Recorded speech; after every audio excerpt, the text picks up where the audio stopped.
In order to contain China, the United States has done everything since years ago. From the suppression of Huawei on the grounds of national security to the boycott of Xinjiang cotton on the grounds of human rights, we can say that they have used all the reasons and excuses that can and cannot be used. The U.S. Department of Commerce recently expanded the entity list again, branding 14 Chinese enterprises into the U.S. export trade blacklist.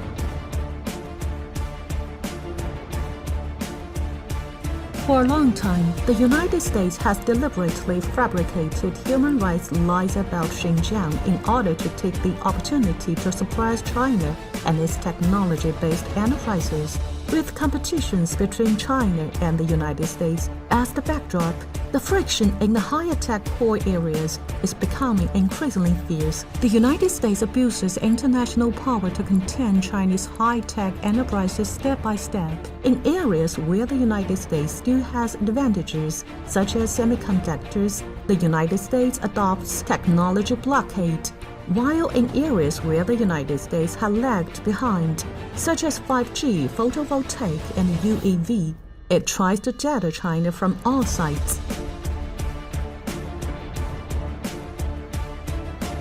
To protect its Airbus, Boeing, steel and aluminum, the U.S. imposed tariffs and trade penalties on Europe and forced Japan to sign the Plaza Agreement and Semiconductor Agreement, and had led Japan into a long-term economic recession, according to the statistics of the Peterson Institute for International Economics. In the period of 1914 to 1944, 1945 to 1969, and 1970 to 1989. The proportions of U.S. foreign economic sanctions cases accounted for 40%, 49%, and 72%, respectively, of the world's total. During the decade of sanction of the 1990s, the proportion of U.S.'s economic sanctions cases further increased to 76%. It is not difficult to conclude that trade has been used by the United States as the tool to promote economic and political hegemony. On the surface, the United States is reconstructing the international politics and economy with the so-called fair and reasonable rule system. But in essence, the United States is to maintain and promote the hegemonic